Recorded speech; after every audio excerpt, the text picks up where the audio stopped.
Assalamualaikum warahmatullahi wabarakatuh. Selamat pagi semuanya. Di sini saya akan menjelaskan tentang manajemen keuangan yang saya pahami. Yuk kita mulai. Manajemen keuangan. Manajemen keuangan terbagi menjadi 4, yaitu pengertian manajemen, fungsi manajemen, tujuan manajemen, ruang lingkup manajemen. Yang pertama, pengertian manajemen keuangan adalah semua aktivitas perusahaan yang berkaitan dengan usaha untuk mendapatkan pendanaan yang diperlukan dengan biaya minimal dan syarat-syarat yang paling menguntungkan, serta usaha yang menggunakan dana tersebut seefisien mungkin. Fungsi manajemen terbagi menjadi 6 bagian. Yang pertama, perencanaan keuangan dan peramalan. Manajer keuangan bertanggung jawab untuk merencanakan dan memperkirakan kebutuhan keuangan bisnis. Dia perlu memberikan perincian mengenai jumlah uang yang dibutuhkan untuk membeli aset yang berbeda untuk perusahaan. Manajemen melalui manajer keuangan perlu mengetahui apa yang harus mereka keluarkan untuk modal kerja dan aset tetap untuk bisnis juga. Tugas penting lain dari manajer keuangan adalah membuat rencana ke depannya untuk dana yang dibutuhkan perusahaan. Yang kedua, penentuan komposisi modal. Setelah perencanaan dan peramalan dibuat, struktur modal harus diputuskan. Campuran utang dan ekuitas yang digunakan untuk membiayai peluang investasi menguntungkan masa depan perusahaan tersebut sebagai struktur komposisi modal. Yang ketiga, investasi dana. Manajer keuangan harus memastikan bahwa dana yang tersedia untuk bisnis digunakan secara memadai untuk membutuhkan bisnis. Biaya untuk memperoleh dana dan nilai pengembalian harus selalu dibandingkan dan seimbang. Yang keempat, pertahankan likuiditas yang tepat.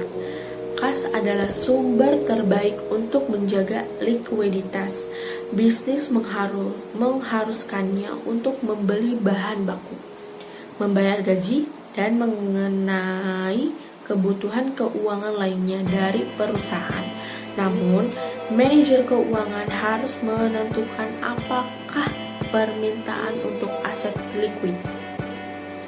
Dia juga harus mengatur aset-aset sedemikian rupa sehingga bisnis tidak mengalami kelangkaan dana.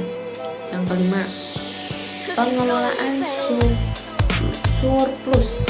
Menjual surplus aset dan berinvestasi dengan cara yang lebih produktif akan meningkatkan probabilitas dan karenanya meningkat ROS. Kontrol keuangan. Kontrol keuangan dapat ditafsirkan sebagai analisis hasil aktual perusahaan, didekati dari perspektif yang berbeda pada waktu yang berbeda, dibandingkan dengan tujuan jangka pendek, menengah, dan jangka panjang dalam rencana bisnis. Tujuan manajemen terbagi menjadi 5. Yang pertama, maksimalisasi keuntungan. Salah satu alasan perusahaan memperkerjakan manajer keuangan adalah untuk memaksimalkan laba sambil pengelola keuangan perusahaan. Keuntungan bisa dapat dalam jangka pendek atau jangka panjang. Yang kedua, mobilisasi keuntungan yang tepat. Pengumpulan dana untuk menjalankan bisnis juga merupakan bagian dari inti sebuah sistem manajemen keuangan yang perlu ditangani manajer dengan tepat. Yang ketiga, kelangsungan hidup perusahaan. Kelangsungan hidup perusahaan sangat penting.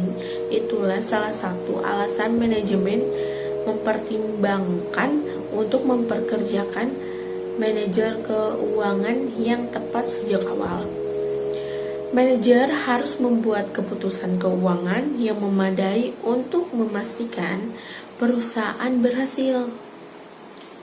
Yang keempat, koordinasi yang benar, harus mempermahamkan dan kompensasi yang tepat antara berbagai departemen keuangan harus memahami dan setuju dalam departemen lain dalam perusahaan agar bisnis berfungsi dengan lancar.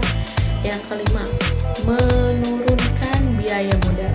Manajemen keuangan juga mencoba terbaik untuk mengurangi biaya modal yang merupakan suatu yang vital bagi bisnis. Mereka memastikan uang yang dipinjam menarik sedikit suku bunga sehingga perusahaan dapat memaksimalkan keuntungan. Ruang lingkup pada manajemen keuangan adalah di bawah ini adalah hal-hal dampak langsung dengan sistem manajemen keuangan pada sebuah bisnis. Keputusan investasi termasuk investasi dalam aset tetap disebut penganggaran modal. Investasi dalam aset lancar juga merupakan bagian dari keputusan investasi, disebut juga sebagai keputusan kerja. Keputusan keuangan, hal ini berhubungan dengan peningkatan keuangan dari berbagai sumber daya yang akan bergantungan pada keputusan tentang jenis sumber, periode pembiayaan, biaya pembiayaan dan pengembaliannya. Keputusan dividen, manajer keuangan harus mengambil keputusan sehubungan dengan distribusi laba bersih. Laba bersih umumnya dibagi menjadi dua, yaitu dividen untuk memegang saham. Dividen dan persentase pembagiannya harus diputuskan. Terus saldo laba, jumlah laba